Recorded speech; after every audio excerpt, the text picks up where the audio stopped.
Simon gave a can of 8 treasure porridge to a beggar, and it led me to be reborn. In my previous life, Simon was bound to a system where he could swap my grades. For 8 treasure porridge, his scores skyrocketed, and before graduation, he was recruited by a famous university with special offers as a genius. Meanwhile, I, who was once recognized as a prodigy, became the worst student in school. In the end, I was pushed into the river by someone he hired and drowned. Now I'm reborn. Since he wants to swap grades, I'll let him swap until he's sick of it. During morning exercises, Simon placed a can of 8 treasure porridge in front of me. He looked at me with concern and urged me to drink it quickly. Before I could speak, the shrill mockery of my classmates echoed one after another. Without exception, they all praised Simon for being an excellent, kind-hearted student. When they mentioned me, they said I was lucky to even be in this school, and lucky to have an outstanding friend like him. Some classmates even slandered me openly for my falling grades. They even blamed me unfairly, believing that I alone had managed to lower the class average. Others complained that I didn't try hard enough to study. At that moment, Simon didn't defend me. Hearing those words, a flash of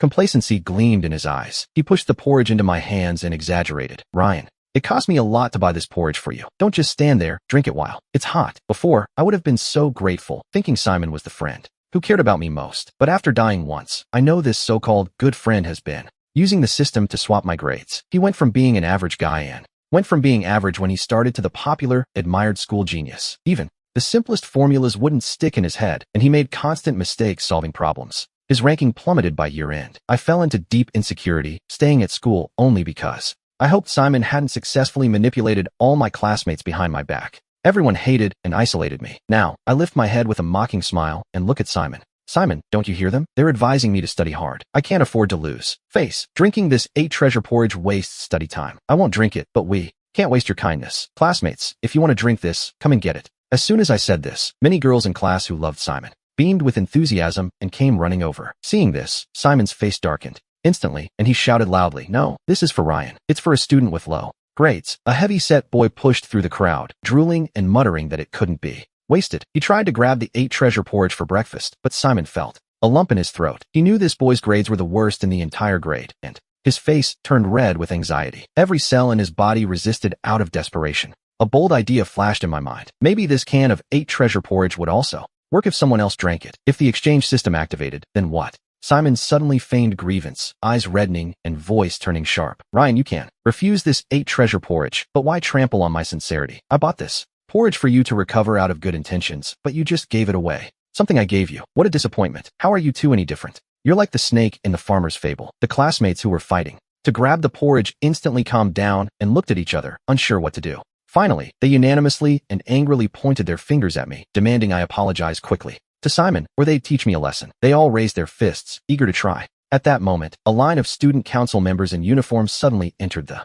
hallway. The girl leading the line had long hair. Her name was Chloe. I recognized her immediately. She was the top student who led the rankings alongside me when we first started. Back then, she looked at me with admiration. Because my grades were unusual, it was her friend who told her to stay away later. That day, she waited for me a long time to exchange study methods. But Simon deliberately stopped me. Now, this girl I didn't like walked toward our class with the other members. With everyone's eyes on her, Chloe's voice was light like crushed ice. She announced a school-wide academic competition in 2 weeks. The winner gets a spot at a top university. Interested students can sign up. "Give me a registration form, please," Simon said, standing up immediately. He flashed his most handsome smile, approached Chloe generously, and leaned forward to make physical contact. Chloe smiled and instinctively stepped back 2 paces. Simon looked at her with innocent eyes, claiming he didn't understand the rules, and asked her to teach him personally. Chloe blushed for an instant under his gaze and nodded before leaving with her group. The classmates began a lively discussion. They say Chloe always takes first place in every exam. Whoever is with her will definitely see a drastic improvement in their grades. How exciting.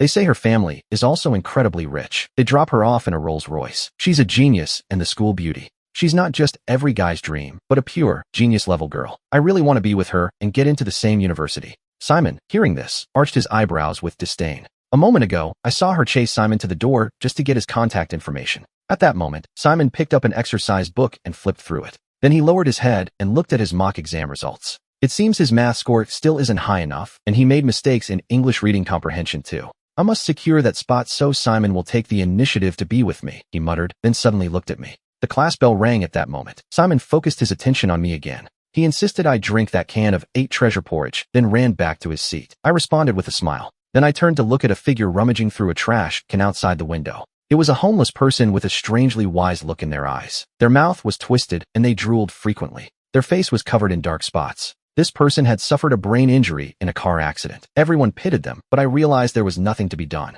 So they allowed the person to come to the school to collect useless household trash. I think they have an intellectual disability now and surely want to become smarter. So, after school, I found that homeless person and handed them the porridge and a piece of bread. They accepted them and began to swallow the food voraciously. I was about to turn and leave, but the homeless person stopped me. I turned around, and they pressed a handful of crumpled coins into my hand. "Little one, take this money. Thank you. Thank you so much." Giving me all the money they had, the person frantically searched their pockets and smiled at me. Something suddenly touched my heart. It had been a long time since anyone had expressed such kind gratitude to me. Without a word, I pulled out $200 and forced it into their hand. Then I sprinted away. Before I knew it, I had reached the kiosk behind the school. Suddenly, my mind felt much clearer than before. Formulas I couldn't remember earlier were now vivid in my mind. I pulled out my old notebook of mistakes and flipped through it. Unexpectedly, I discovered that the solutions to problems I couldn't grasp before were now instantly clear. I suppressed the joy in my heart and returned to the classroom as if nothing had happened. In the afternoon, I arrived early to the classroom and started studying. My biggest regret in my past life was not being able to participate in the academic competition, losing the chance to be admitted directly into a prestigious university. Suddenly, a shout echoed in the hallway. "Simon, what's going on? I just saw you arrive with Chloe. You were even studying together. You've only known each other since this morning." I have never seen her interact with boys just to study. Are they going to prepare for the competition together? Things are getting serious. My classmates think Simon and Chloe are the perfect couple. A popular brainiac and a genius beauty. A talent and a beauty very pleasing to the eye. I couldn't help but feel moved. Sure enough, Chloe only values people for their grades. Whether it was the Simon from before the grade swap or the current one, all she admires is excellent performance. Right now, Simon is full of pride, not even hiding his ambition. Does being popular even matter? This time, I am going to take first place in the academic competition. I am going to secure a direct admission spot. And I'm definitely going to win Chloe over completely. No, she should be the one confessing her love to me. A second later, Chloe ran toward me on purpose, her tone even more exaggerated than before. When you're young, you should win prizes in every competition. Otherwise, it's a waste of time. What's the point of just studying? Don't you understand that in this society, grades are king? I heard those words without flinching, focusing even harder on solving the problems. From that day on, Simon focused entirely on how to get closer to Chloe and on preparing for the academic competition. He tried even more actively to use the system to trade away the little study talent and academic advantage I had left, still using the excuse that studying requires nourishing the brain. Every morning, he gave me 2 cans of 8 treasure porridge. My intellect returned, and my accuracy in solving problems also increased significantly. When my classmates asked me about it in surprise, I just lowered my head and said I had been dedicating myself to studying lately, staying late in the classroom to solve problems. This morning, after school, I went to a bookstore off campus. I was about to buy the latest competition workbook that had just hit the market. Suddenly, someone pushed me from behind, and I almost fell. Simon was standing next to Chloe, who looked at him fondly, but when she turned to me, her face showed clear disgust. Simon examined me thoroughly, wondering why I had been so absorbed in my studies lately. He immediately tried to snatch my workbook to see what I was studying. I quickly stepped back. He missed, his face tensing for a moment before he shouted my name, "Ryan. So you've suddenly started studying diligently lately. Seeing you solve problems every day, your grades must have improved, right? How are you studying? Share your experience." While discussing problems with Chloe, I've been concentrating too hard and my brain is overloaded. I'm even starting to make mistakes. I'm so worried. Simon is right. His accuracy in solving problems has decreased significantly. He's even starting to confuse basic concepts. It's just that Chloe might be blinded by her admiration for the top student and doesn't realize it. I played along and confirmed the fact that he was making mistakes while solving problems. I advised him to strengthen his foundation and use some wit. Then, I prepared to look elsewhere for the competition workbook. Suddenly, Chloe, who had been silent, spoke up. "Ryan, you mess with Simon in private, but now you dare embarrass him in public? You have no manners. Apologize now." As the student council president, she was known for her good temper. I was stunned. Me? Mess with him? Why would I apologize? It's all a misunderstanding. Simon and I are friends. He leaned affectionately on Chloe, and she embraced him. "Stop it, Ryan. You're just jealous that Simon's grades are better than yours, and that he's about to secure a guaranteed spot at the university. That's why you're using Nanshan's chemistry against her now. She is kind enough to share her study methods with you, but you reject her and even conspired with others to isolate her. How can your heart be so evil? Ugh, let's go. There's no point stooping to the level of this academic loser. You're far too kind. Ryan just has bad grades, and he has a bad reputation too." Sophie looked at me, and a look of deep disgust appeared in her eyes as well. As they were about to leave hand in hand, I finally reacted and blocked them ruthlessly. "How funny. You're mocking my grades, right, Sophie? I hope you always remember what you said today. I never envy anyone because I have enough self-confidence. I'm the best." Scattered laughter broke out around us, and in my excitement, I dropped my weekly exercise workbook. Students crowded around, whispering and pointing from the back of the line. They think I'm just being a patriot. The messy handwriting appears. The scribbles of a complete fool. The hallucinations of a madman. He actively flaunted that 30,000 yuan watch. He even flashed a sweet smile. This watch worth 30,000 yuan is nothing. Sophie and I eat at 5-star restaurants now. In this short time, the food we've eaten costs more than this watch. Oh, by the way, Sophie also said she'll give me a car soon. Hearing Sophie call Marcus by such an intimate name, the classmates flashed knowing looks, teasing Sophie and Marcus. They said something good is coming. In the future, they'll be a power couple, both recommended for top-tier universities. Someone gossiped and asked Sophie when she and Marcus would join the competition together. He looked at the speaker with contempt, smiling without saying a word. Marcus specifically handed out desserts to everyone, but he skipped right over me. I know he's trying to embarrass me on purpose, but I don't care at all. The results for last week's mock competition exam are about to be posted. Right now, I'm more worried about what rank I'll get after all this effort. Those desserts? I'll be able to buy them myself in the future. When evening study hall arrived, the class president, Kevin, came running in. The results are out. In a bit, the student council will post them outside. This mock exam was full of difficult competition questions. I failed so many things. I'm not even sure I can make the cut. I don't have the face to be class president anymore. The class president had always taken first place. Now he can't help but grab his head and collapse into his seat, weeping bitterly. Everyone was terrified. The classmates close to him tried to comfort him. Everyone thinks that since even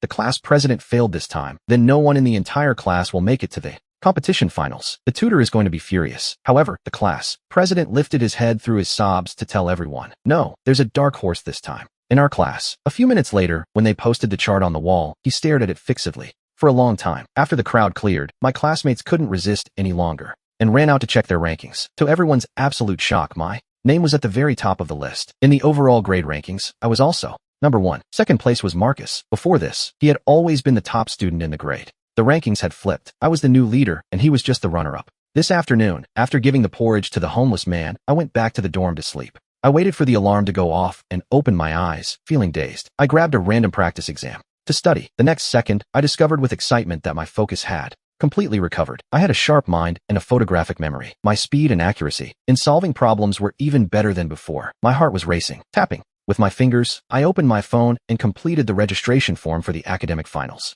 Today is the final day to sign up. Sophie, I'm going to watch you get crushed at the moment you least expect. That afternoon, the second I walked into the classroom, I felt my classmates' gazes were strange. As soon as I sat down, 2 unpleasant voices sounded behind me, talking about how wicked my heart was. I didn't understand why. Suddenly, someone threw a phone in my face. It turns out that at noon, someone posted a video on the campus forum that had already spread through the whole school. It was the scene where Marcus was protecting Sophie and arguing with me, along with an ugly photo of my face looking fierce. The caption read, "Exposed." I'm laughing at how the former top student, Ryan, has always been jealous of his friend, not only making malicious and insulting comments over and over again, but also repeatedly creating misunderstandings so his friend would always be encouraged, knowing that his friend is with the school goddess. Yet he still interferes, causing even the school goddess to get angry because of him. In a moment, a storm broke out with hundreds of comments below. They were all insults toward me. Who is Ryan? I don't know, but I know Marcus, and his temperament is famous for being good. It's scary to be friends with this kind of person. Although I heard Marcus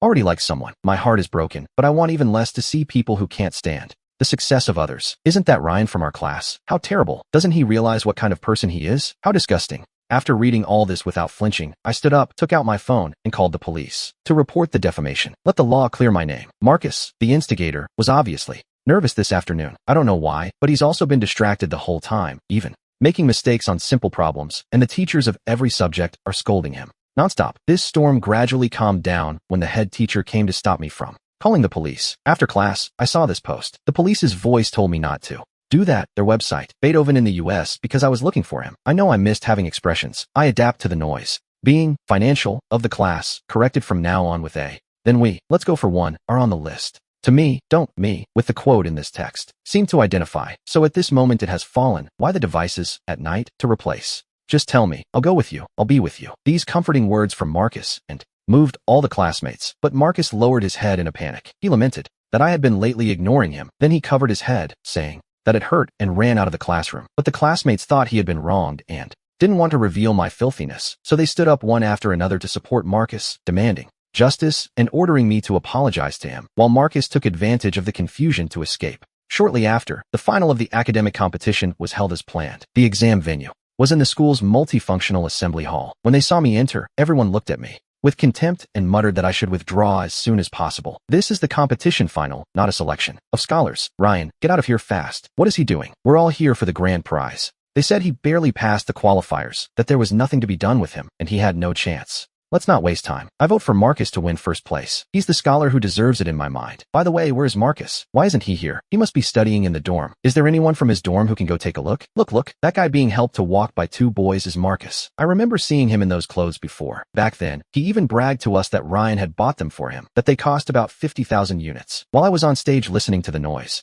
of the three memories of the police, Marcus was being dragged by force by his two well-intentioned roommates. Half an hour ago, they saw Marcus sleeping soundly in the dorm, thinking he was too tired from studying and had forgotten the time. Regardless of his resistance, they brought him to the multifunctional assembly hall to participate in the competition. Marcus resisted constantly, but he couldn't overcome the combined strength of the two and was forced to sit down. In his exam seat, Marcus's two roommates left calmly, and Marcus also wanted to follow them, but the exam supervisor stopped him. In an instant, all eyes fell directly on him, exposing his shameful posture without reservation. Marcus could only muster the courage to pick up the pen, but faced with the basic questions of the competition, he couldn't even start writing. The scratch paper was blank. Even the simplest formula was written incorrectly, and the students below were stunned. The whispers were as if someone pressed the pause button, and then they suddenly exploded. At this moment, his face was full of panic and blood. Marcus had nowhere to hide. His mind, which was usually clear, became a chaotic mess. Even the most basic concepts got jumbled, and the pen in his hand was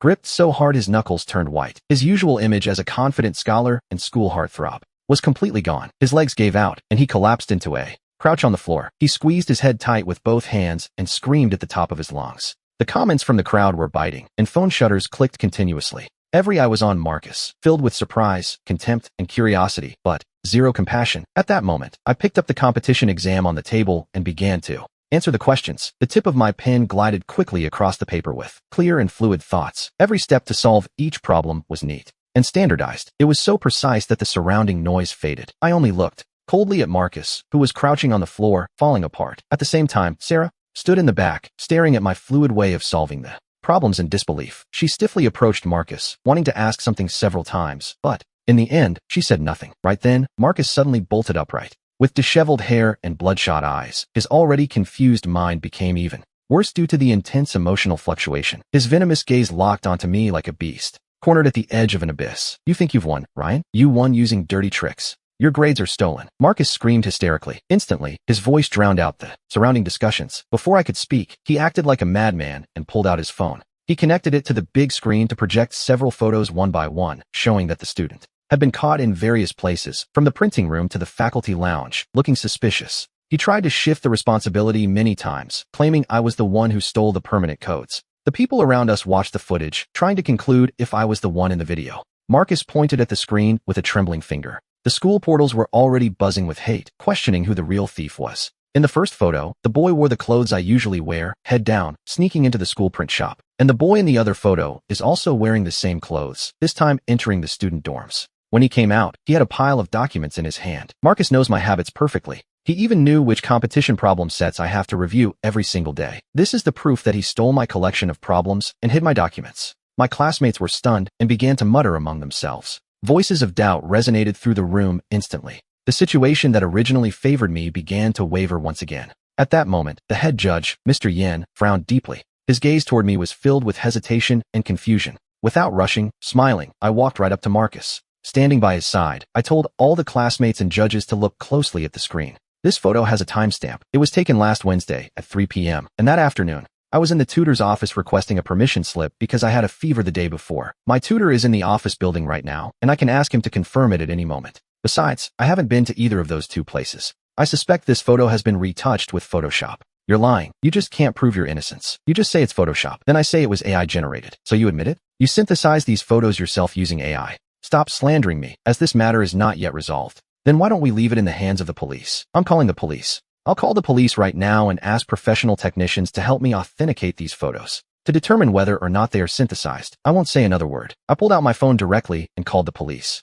Marcus tried to flee, but he was stopped by student council members maintaining order. The police arrived quickly. They brought technicians to perform a demonstration on the spot. Captain, regarding those photos Marcus provided. These photos are certainly a montage. None are real. Ryan, how do you want this handled? What? If you don't accept mediation, Marcus will be dealt with according to the law. After all, he damaged my reputation in public. I can't tolerate that. Marcus opened his eyes in terror. Seeing my resolve, he realized asking me for help was useless, so he turned his eyes toward Sarah. He went crying to grab her arm, begging her bitterly to save him. Sarah, didn't you say you'd love me forever? Do you have the heart to watch me be bullied now? Save me, quickly. Don't you want to go to a top university with me in the future? My life can't end like this. With a stain like this on my record, the Zen family has many resources. Talk to them quickly. Let me go this once. Everything has a price, but you'll be detained and fined. There's no escape. Sarah, looking troubled, pulled her hand away from Marcus with a look of disgust. I watched with my own eyes as the police took him away for investigation. Before getting into the police car, Marcus still threatened me harshly, saying he wouldn't leave me alone.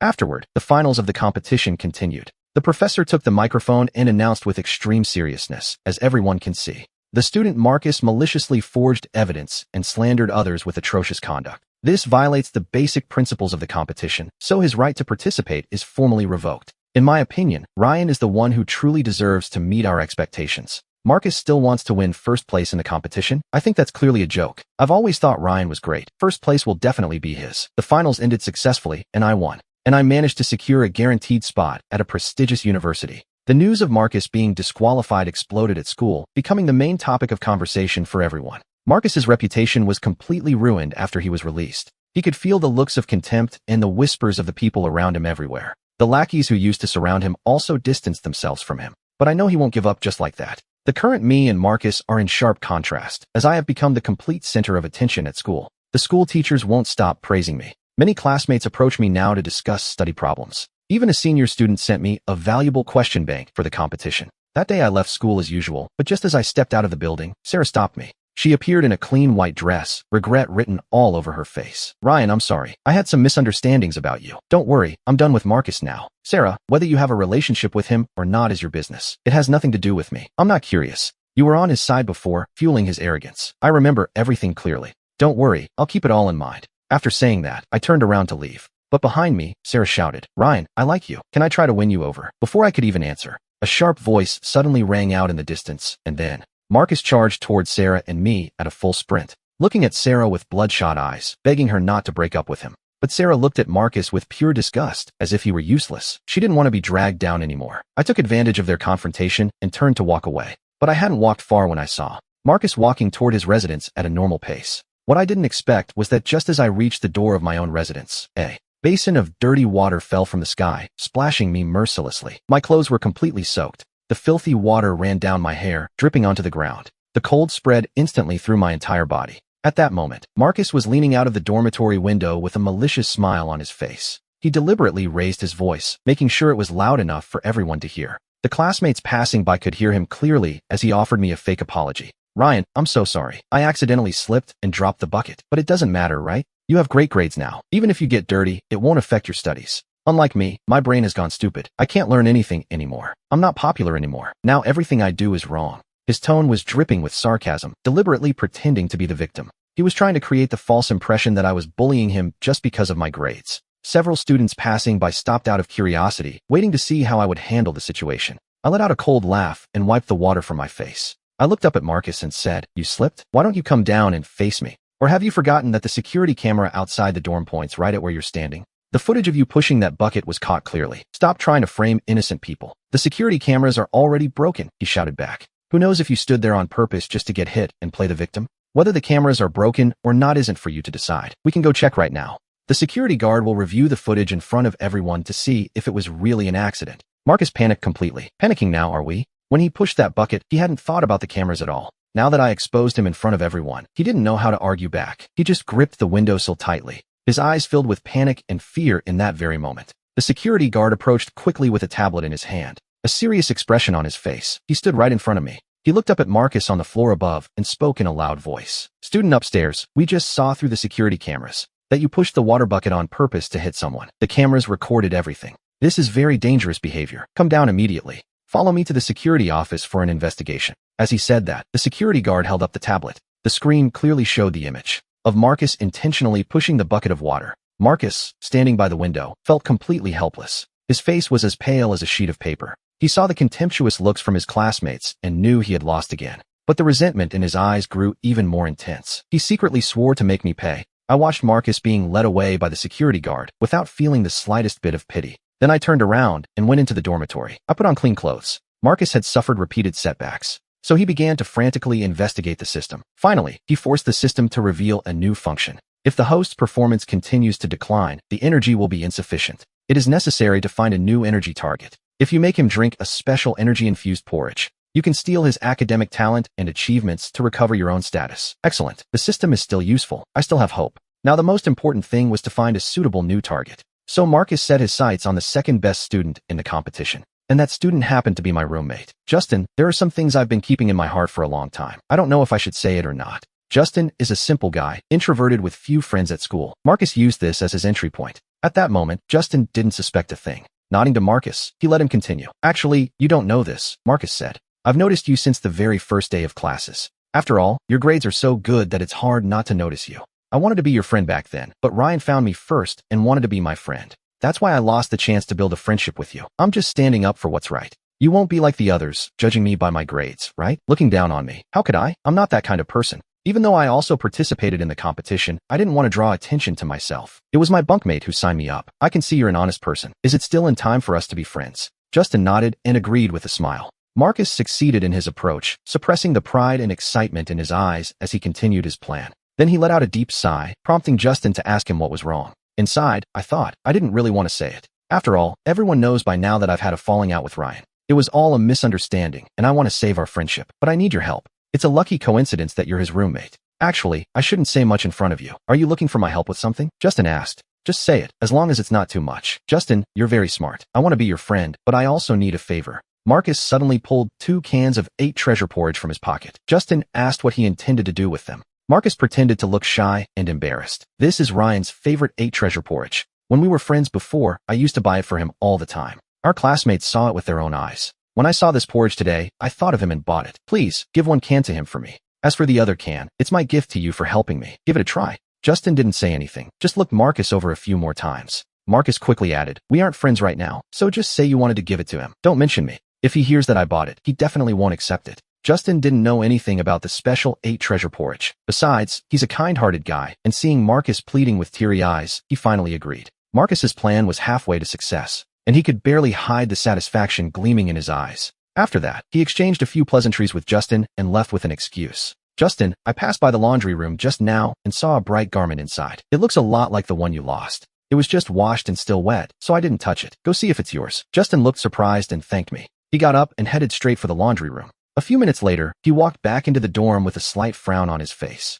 Obviously, he didn't find the clothes I mentioned. I claimed I must have been mistaken, and he didn't say much else. He looked at the 8 treasure porridge on his desk and handed me a can. This is for you. I didn't say a word, nor did I reach out to take the can of porridge. I just stared at Justin until, under my gaze, he confessed automatically. So the other can of porridge on your desk was also given to you by him? Yes, I haven't touched it yet. I heard you really like drinking this 8 treasure porridge. I'll give you one too. No need. Justin, I advise you to check the production date on that. Marcus is greedy for small gains. He always buys products that are nearly expired, and then who knows how long he keeps them before giving them to me. I used to drink it because we were friends, but I always ended up with diarrhea. I suffered a lot hearing this. Justin quickly went to check the 2 cans of 8 treasure porridge in his hand and discovered that they had indeed expired several days ago. He doesn't know that this is actually what I secretly swapped out while he was going to the laundry room. Justin, thanks for being willing to tell the truth. You're too naive. It's easy to be used by people with hidden motives. I hinted at it and said no more, and Justin showed an expression of understanding. The next night, Marcus dragged me to the small woods with a face full of rage. I had already guessed it.